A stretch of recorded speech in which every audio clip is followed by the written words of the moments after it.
I'm thinking about the argument that we had in Antigua. Oh, I don't even remember what we were arguing about. That was the one we talked about last time where I was ready to walk out. Okay, so what had happened was we were at a wedding. It was one of his friends' wedding, Oh, and and you walked away from me. You there abandoned there was a me. welcome event. Dang, No, she you abandoned me, left bro. me. Look, we're about to do This a is demon dialogue right crazy. now. So what? I literally bought my mom and my sister this book this week, and like I'm forcing them to read it because they're stuck in like cyclical demon dialogues, Yeah, and like I'm not a therapist, so I can't like I'm trying to like explain to them the concepts that are in this book, yeah, but they just need to read it. yeah. And It's yeah. tough. It's tough. I mean, I think sometimes you just get so used to them, you Mm-hmm. know, that's just hard to like break out of it. And then that's just comes like routine and it's just how you Yeah, act in the relationships and it becomes so normalized that like your shoulders are always up, you're always on guard, you're always looking to defend yourself, you're always looking for the attack mm, before it even comes. Like it wasn't even an attack, but you were on guard and you had felt like you had to defend yourself, and so now that's just the disposition of the relationship. mm, And so what I love about this book is like I hate that it's marketed just for couples, yeah, yeah, I wish that it was marketed just for relationship, just for like human interaction in general. yeah, Because my if my mom and sister read this book and they are not changed, yeah. Yeah, I think we all can use healthier conversations with one another. And absolutely. this is going to be the first conversation, Mm-hmm. right? So, hello, we're the Douglases. What's up? What we were trying to like show you are these things that they call demon dialogues, right? They had another name for them in the book, but what they call them officially are demon dialogues, Mm-hmm. and basically those are the what's it called? Patterns. Find the bag. Yeah, patterns that Mm-hmm. like bad patterns in common, like connection with people and conversation with people. First Yeah. one is find the bad guy. Wait, slow down. You gotta All right, like what are you going to tell you them? gotta tell them like okay, so demon dialogues. These are like you said patterns that you can find yourself falling into when Mm, you're trying to communicate with your partner, and trying to connect. These are like hindrances to connection. And so instead of like actually communicating and how do we explain it? There's an iceberg. Oh, you going to the iceberg? Yeah, I think that's a really good illustration. Man, I didn't even look at the iceberg for Yeah, real. so the iceberg, when you Oh, have okay, okay. I conflict, know what you're saying. I know what you're saying. So yes. basically, the conflict is based off of something very surface, Mm-hmm. right? So you're arguing based off of how someone offended you, The or like, dishes. right? Yeah, the dishes, or it's Mm-hmm. like it's based off of that one specific thing, or like if you think of it as a dance, that one specific step in the Mm-hmm. dance. Mm-hmm. But what this is kind of teaching us is like, okay, take a step back and look at the whole situation, Mm-hmm. right? I'm talking to my wife, I'm talking to my mom, I'm talking to my best friend. Why are we like in this spiral? Yeah. What What is is underneath the underneath? iceberg, right? Is Yes. deeper than that. So it's like in the dish, Yeah. the trigger can Mm, be like I didn't do the dishes, but what's underneath that mm, is like I feel like I, for example, I could say I feel like I am always doing all of the labor in the home and I mm, am not sleeping with the baby because I have a baby and I just need some help. And instead of saying I need some help and I'm feeling, despondent or whatever the case, yeah. I'm lashing out because the dishes aren't done. Yeah. And so these will just kind of illuminate the different patterns of communication that you could fall into if you're not careful to fall into. You'll fall into these Right. demon dialogues. The hardest thing is just knowing when it's happening, Mm-hmm. Like right? and stopping it. But the only way to stop it, and I know it's hard for some people, you gotta get out of your feelings. Yeah. Well, yeah. You gotta. People have to get out of their feelings because your feelings and your hurt is what's going to stop you from being able to take a step back. Mm-hmm. You know, no, understand that you feel this way, Mm-hmm. but It's not the truth. right, Like a lot of times, like you can't get out of you can get out of your feelings, but it's like the feeling that you had, the first reaction that you have is it's a data point. It's like something to know, acknowledge, but Right. then like you can assess and be like, oh wow, I'm triggered, I'm feeling this way. Let me take it back. Let me take a step back and like look at the whole room and see what's actually true. Now let's tell them what the different type of demon dialogues Right. are. Okay, let's do that. The demon dialogues, right? Mhm. Finding the bad guy is number one. This is real easy to do. Number two, demon dialogue, protest polka. When I move, you move. Having what's the polka? A dance. What's it go like? When I move, you move. I mean, is it like the salsa? I don't know. All right. I don't know. I feel they just use polka because it started with a P. alliteration. Yeah, like, but what is the polka? Okay. Okay. And then the third one is freeze and flee. Yeah, that's dangerous. It's called the protest. How are we gonna call it what it's called? The protest polka. The protest slide. Okay. No. But all right, let's start with finding the bad guy. Yes. So this is a pattern, a demon dialogue, and just to like a high level thing. Mm-hmm. This is like when you're in an argument and you're trying to like prove that you are the right person. I'm not the one that did this. Right. You. It's you like did it's not me. that. It's you. Right. Mm-hmm. Like you don't take any accountability or fault for the situation, but it's almost like a competitiveness a little bit in a relationship. Yeah, it's like I'm less at fault than you. Like that's just Right. that's the name of the game, is to win. Like it's not us versus the problem, it's me versus you. Right. Yeah. Right. And so that's really easy to do. It's really easy to fall into, because you can find a bunch of reasons for somebody else to be at fault. It's really hard to like just in the moment when you know you're right, when you in your mind you know you're right, and so you want to show the other person just how right you are and get them to see it. But what happens is you get in this tug of war and then nobody's listening, and then also you're looking at the ball but you're looking at a basketball and you're playing baseball. Right. You know, like when we're talking to our friends and we talk about this, it's like we are on the same team. Mm-hmm. We are not like Spurs, OKC. We're not Knicks, Cleveland. You know, Knicks are better than Cleveland. I was thinking, okay, I'll just say that right quick. Okay. But we're on the same team. I'm thinking about the argument that we had in Antigua. Oh, I don't even know what we were arguing about. That was the one we talked about last time where I was ready to walk out. Okay, so what had happened was we were at a wedding. It was one of his friends' wedding. Oh, and you walked away from me. You abandoned me. There was a welcome event. No, Dang, you left me. Look, we're about to do a demon dialogue right now. So what? Walked into the darkness at a random resort in Antigua. At a random resort? It was a resort that we were on that we paid. It wasn't random. You didn't tell me. You didn't text me. I did nothing. text him. I said I'm at the restaurant. She said bye. Okay, but you see how easy it is to fall into a demon dialogue.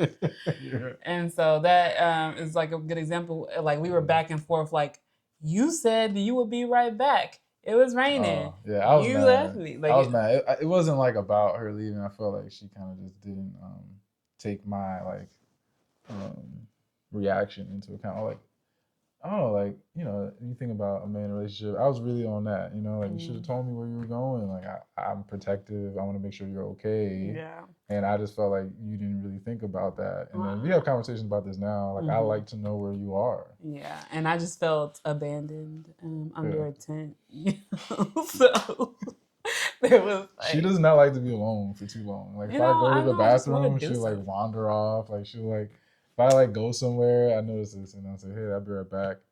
9 times out of 10, she's not where I left her. I'm just curious. she's somewhere else. I'm just curious. You know, my brain wanders. Yeah. And so do I. You learn your wife, though. Yeah.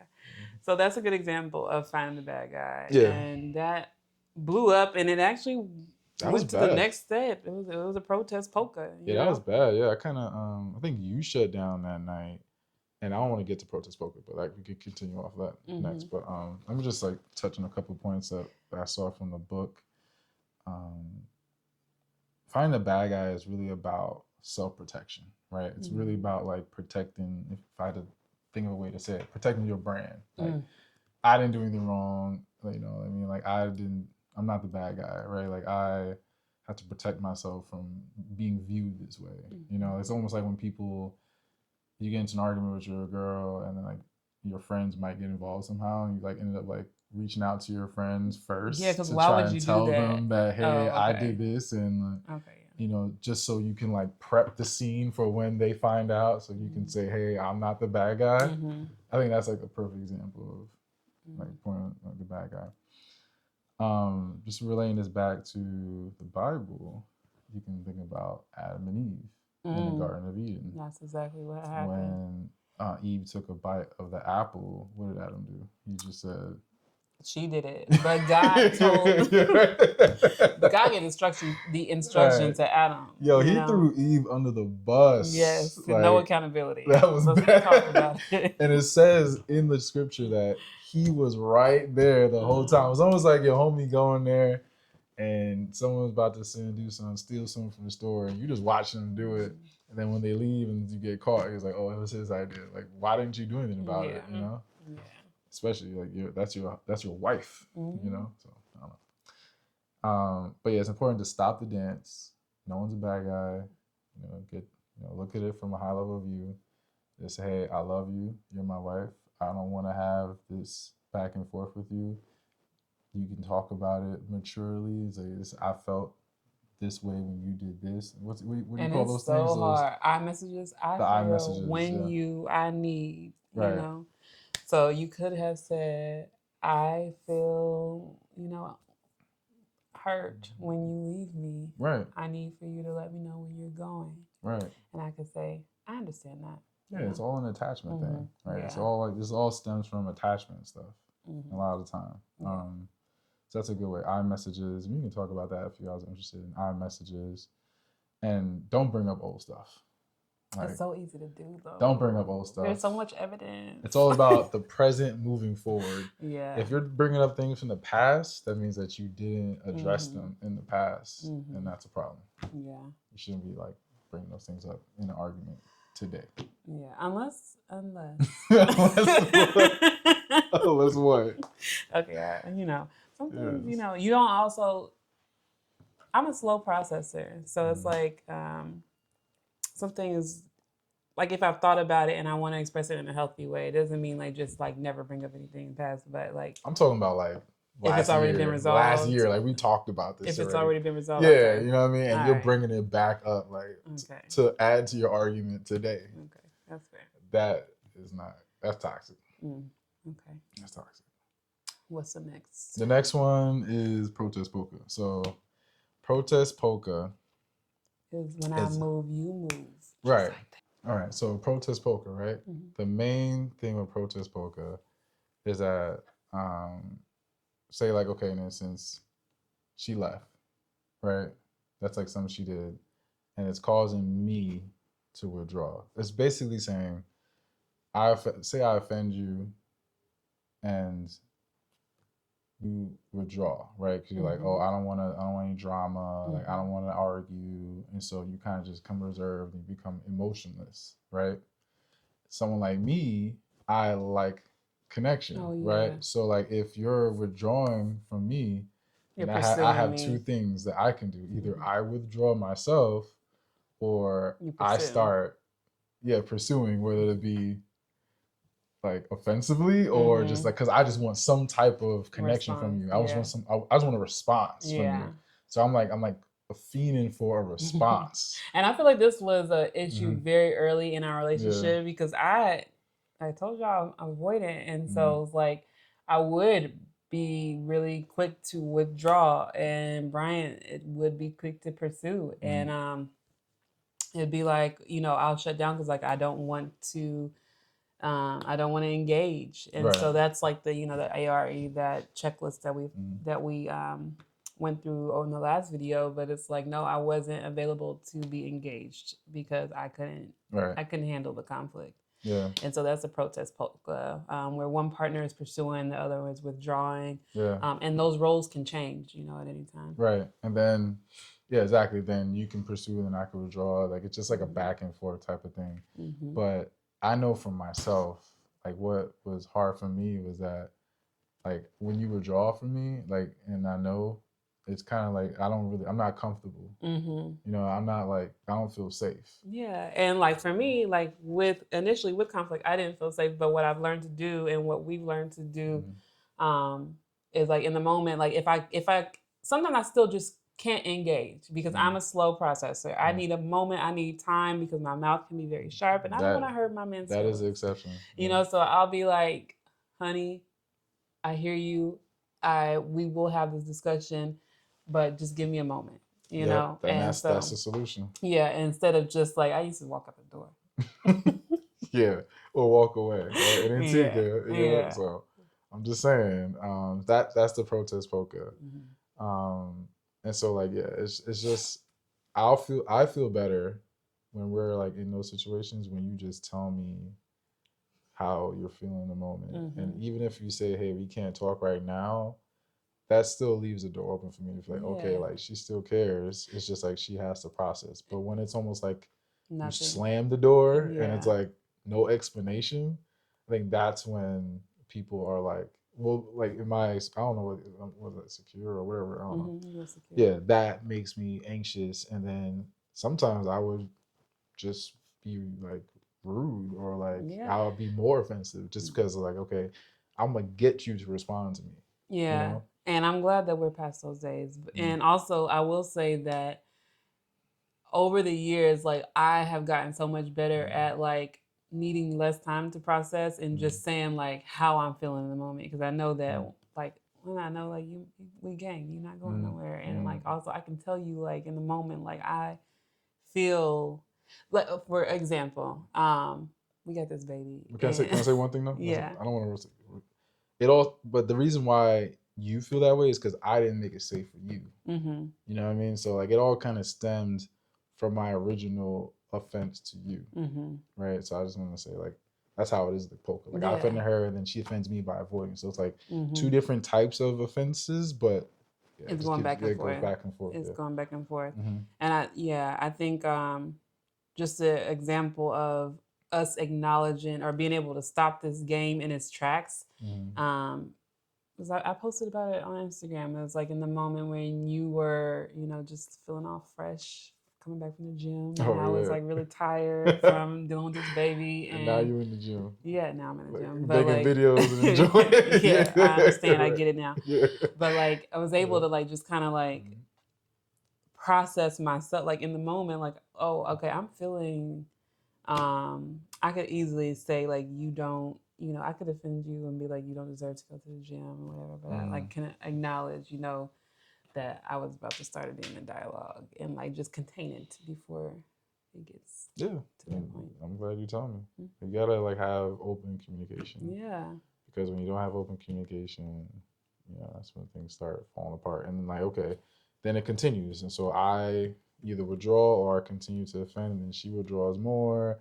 And then when you keep doing that over time, it like can really leave a stain. Yeah, that's how you get to the last dialogue, which is freeze and flee. Because at one point, I mean, if you're the one who's constantly in pursuit of, you know, someone in a protest polka, then eventually you're both going to withdraw. Yeah. And that's the most dangerous place to be because who's going to initiate a reconnection at that point if you're both withdrawn?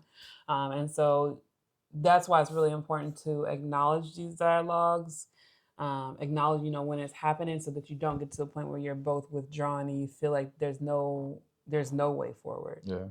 Let me just touch on a couple things because it's kind of a good transition into the next one.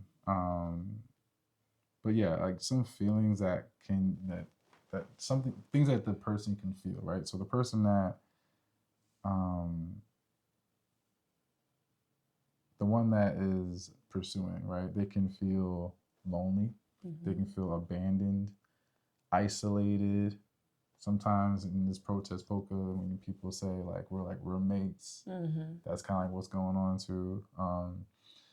The longing for connection, and they can be angry due to lack of responsiveness, and that's where I was. Like sometimes I don't know why I get like that, but it would happen. I would get angry about it, and then the other person probably feels like hopeless. They can feel like they're lacking confidence in their own relationship to communicate with their partner.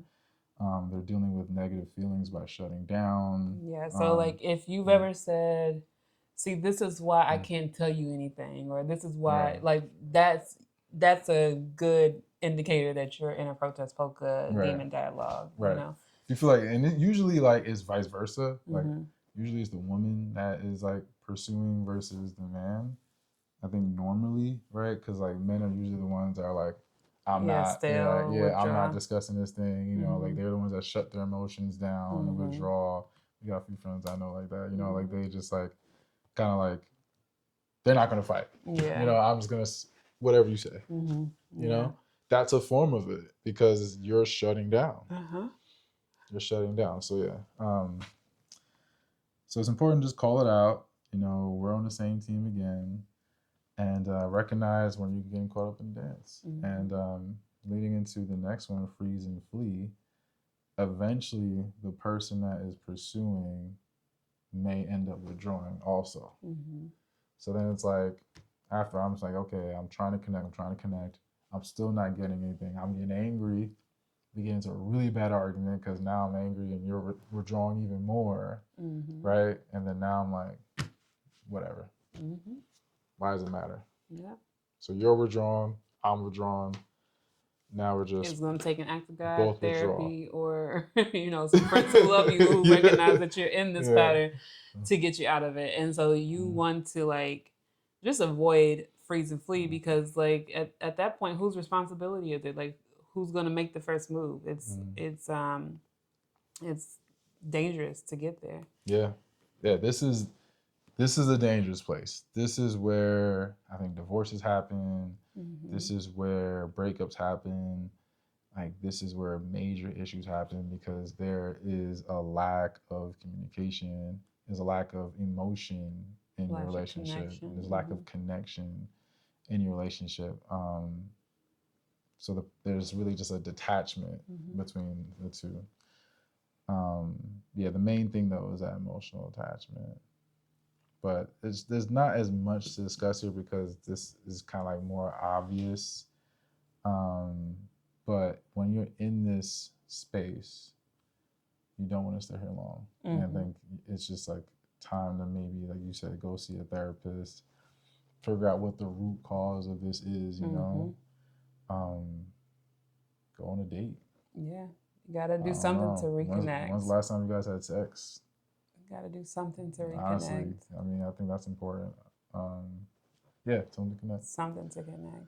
You know, and what were you saying the other day? Like, we get caught up, we have a baby, you know, like, when was the last time we just did something in the house together? It doesn't have to be like a date. That's not a restaurant. NBA playoffs. I mean, yeah, but it is the playoffs. I'm like, where's my husband? We used to be able to like watch something together, and now he's like watching Nature Boy. Oh gosh, she would not let the Nature Boy thing go. Yeah. I commented on one of their pages today. And I told them to read 2 Thessalonians.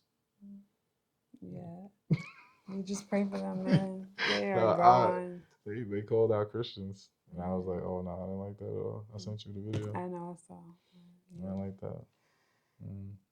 But yeah, that's beside the point. Yeah, don't watch that doc if you want to get caught up in a crazy spiral. But yeah. What I will say though is like it's so important. Like even with me and Brian, I'm so happy that we actually read this book together and that we have the language for these things together, because these dialogues, they happen in every relationship, especially like close relationship, close familiar relationships, any type of relationship where you care, like where there's connection, you can fall into these patterns. But now, like it's fun to say, oh, we're in a protest polka, like or it's like we just have the language for it, and then also like you can catch yourself before it gets to be in these dialogues, because you're like, oh, I recognize it. I can see what's happening. I'm looking at the ball again. I'm not looking at the game. Yeah, and it's the last thing I'll say. A lot of these things, like how do we get like how does this happen? And a lot of these things that you've seen, like through family, your parents, maybe like things that you've had to experience when you were young, when it comes to like what happened to you or how you responded when you were like left alone, or you were like detached from someone, or someone, you know, wasn't responsive like to you, right? A lot of those things you learn as a kid, and that kind of is what grows within you as you get older. I don't know why it happened like this. Sometimes I've seen, like, you know, protest poker with my parents, and I know it's friendly, and they, you know, it's not like they don't get into like real arguments, but that's not something that works for us, right? So I had to make sure that I'm aware of that when we have discussions. You know, like, it's not, you don't want to be passive aggressive or like make jokes or things like that that you don't necessarily mean, right? I need to be careful with my words. I'm a flower. You know, so yeah, just wanted to say that that's why therapy is important, because some of these things might be just so deep rooted that you don't even really know why or how this is happening. Yeah. But it could be some trauma or something that you witnessed when you were young. I agree. So yeah, this is a really important chapter. I'm glad they had it first. Yeah, this is a lot, because like, if you can get past this, like, it could stop you from. I feel like this is like the core of disagreements. For sure. You know. What are we gonna talk about next? Next, I have no idea. It's conversation 2. I forgot what it was. It's conversation 2. Oh, finding the raw spots. Oh, yeah. Yeah, so we're going to talk about triggers next, and like how to identify when you've been triggered, how to avoid triggering someone. Don't intentionally trigger your partner. That's toxic. Yo, extremely. Yeah, people do it though. Yeah, and then also, yeah, so we'll talk about that next week, but yeah, it's a good chapter as well. Yeah, well, I hope you guys enjoyed, and catch you in the next one. All right, see you next week. Peace.